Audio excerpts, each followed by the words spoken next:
So Kyrie Irving is now a Dallas Maverick, and he is in Dallas. Apparently, he's going to make his debut Wednesday. And yesterday in the short, I kind of talked about how that's going to work with Luka and all that, and my initial thoughts and my initial reaction on the trade.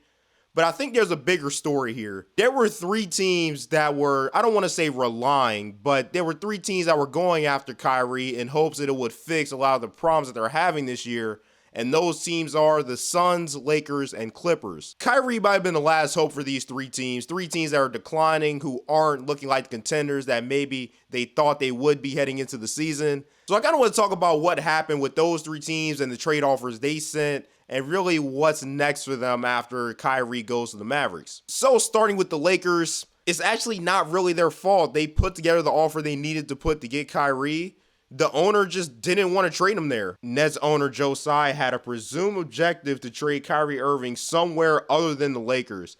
It's so funny to me that there's just so much Laker hate and just want to see Lakers fail around the league that a team from the opposite conference will say they don't want to trade him there. But yeah, really nothing the Lakers can do. And I thought he was going to the Lakers. I'm sure a lot of Laker fans, as always, was excited about the thought of getting Kyrie. And I do think for the Lakers, this was their last hope at getting back in the mix and competing this year.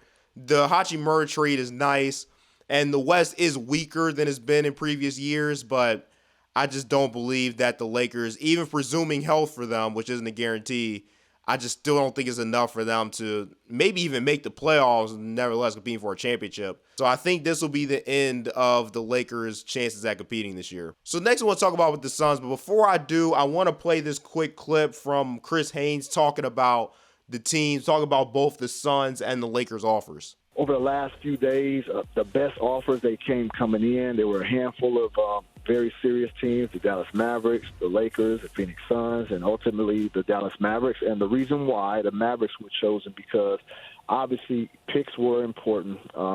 They got the first-round pick and those 2 second-round picks, but they also wanted to bring in players who can help right now and keep the team afloat, because they still have championship aspirations. They feel like they still have a team that's capable of making a deep. Okay, that's something I was wondering too when because when I first saw the trade, I was like Dinwiddie, Finney-Smith, and only one first-round pick. It didn't seem like a trade to where the Nets were saying we're going to blow this thing up.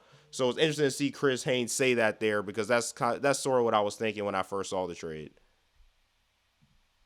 A deep run. And what I can tell everybody as far as what other packages were out there, if you take the Lakers, they did, sources told me, they did include both of their first-round picks. I believe it's 27 and 29. They did include that in the package to get Kyrie. Nets turned that down. And the Phoenix Suns, and this may surprise folks, sources have told me that they proposed a package based around Chris Paul and Jay Crowder and some unspecified picks for Kyrie Irving. And at the end of the day, the Nets felt like the Mavericks had the best package because, again, it was important to try to keep the team afloat with KD's arrival coming in the next couple of weeks. So, yeah, the Lakers did all they could. They put both picks in the trade. It's just the Nets just didn't want to trade them there. So for the Suns to put Chris Paul, to put Jay Crowder in that trade, is a big deal. And initially I thought, well, why didn't they just take Chris Paul?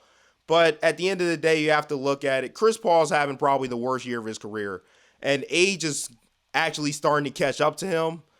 So a younger Dinwiddie who's averaging 17, I think like 17 and 5, might be better than an older Chris Paul averaging 13 and 8. This point in their careers, Dinwiddie probably was the better option. And the Suns are having a whole lot of problems. It seems like DeAndre Ayton is still mad about the whole contract thing. Chris Paul declining, and it seems like they kind of want to move on from him.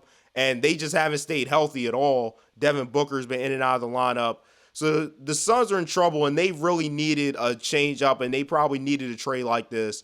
And now that they didn't get Kyrie, I think this means the end for the Suns this year too. Now, the Clippers are the only team out of these three I actually think still have a chance to win the championship. They just need to play together and get that rhythm going because they sit Kawhi and PG out so much. But they offered Luke Kennard, Terrence Mann, a future first and 2 first-round pick swaps for Kyrie, and the Nets declined. And a decent offer. I still think the Mavs, if the Nets still want to compete, the Mavs offer definitely is better. The Clippers needed a point guard bad. They really did. With John Wall being hurt, they're having trouble because they don't really have a playmaker, and then Paul George kind of has to slide over to the one when Reggie Jackson sits, and it's kind of a mess what they're dealing with, especially with all the players that are in and out of the lineup.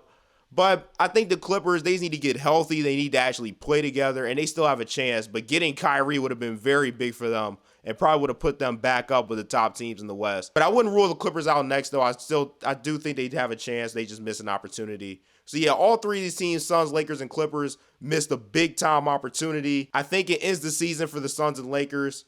I think the Clippers still have a chance. Make sure you hit that like button, subscribe too, because I got more. I'm going to try to talk NBA more these next few weeks with the NFL wrapping up after the Super Bowl on the Sunday. Yeah, hope you guys have a great day, and I'll see you guys next time.